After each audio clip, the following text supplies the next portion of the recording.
Hi, I'm Lauren, and this is Hollywood Party. Today I'm going to be doing a review on the third book in the Garden of Allah series by Martin Turnbull called Citizen Hollywood. I've already reviewed the last two books, Garden on Sunset and The Trouble with Scarlet. I'll link those reviews down below.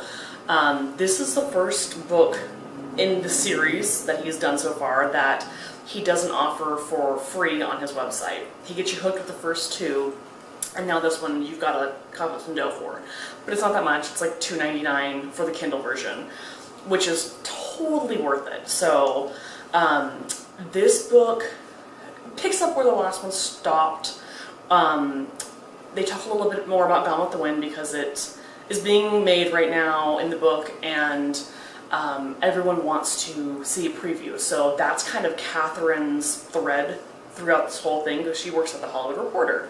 So she wants to be able to see the premiere before everyone else, and then after that happens, she feels like she can't get any more like juicy tidbits. She thought that all of her juicy tidbits were used up with Gone with the Wind and she can't get anything else.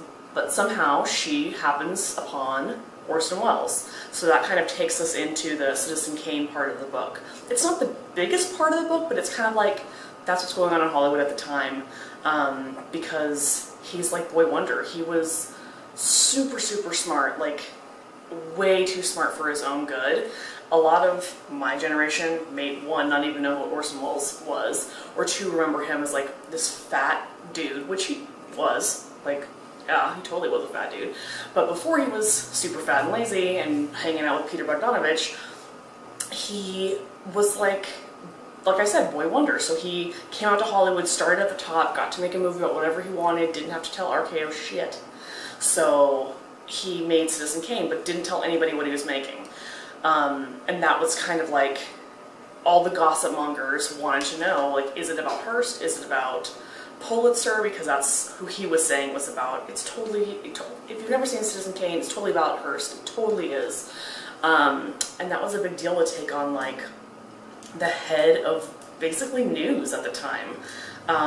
There really isn't anybody like Hearst now at all. I mean, I hate to say like Roger Ailes because I'm not a fan of his. He's dead now, so I don't even know him. So I don't know. There's nobody like Hearst anymore that they could make a movie about and take down. So that's kind of Catherine's whole thing, is she has these like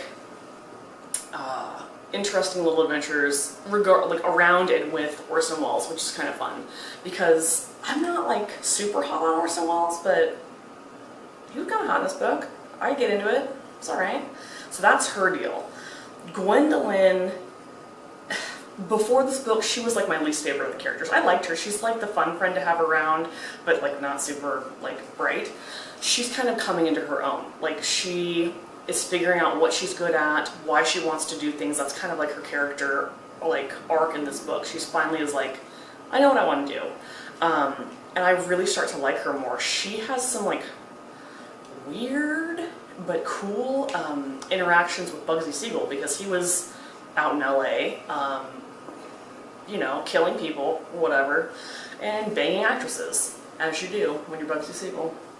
So that's kind of her deal. Marcus, I liked his story the best in this book. He is working at MGM as a screenwriter, and like everything that happens to him, I don't want to even ruin it because it's so like, oh god, I felt bad for him, but it was so good to read. Like, I don't know, it's fun to watch characters get tortured, but I do love him. He has shit go down at work with his like would-be, you know, lover that he wanted. It's just like spirals out of control, and even into the end it's just like, oh my god, could it get any worse? Yep. It's just terrible. So nothing bad happens to him, like he's not going to go anywhere. But it was really like kept you on the edge of your seat kind of with his storyline. It's interesting, like, aside from like the three main threads in Citizen Kane, to see the Nightspots pop up more. Like, Gwendolyn works at the Coconut Grove, which is like super cool and not even there anymore. Now it's a freaking high school. Stupid. And it's always fun to follow her there and kind of pretend like you're at the Coconut Grove and dancing and seeing who's there.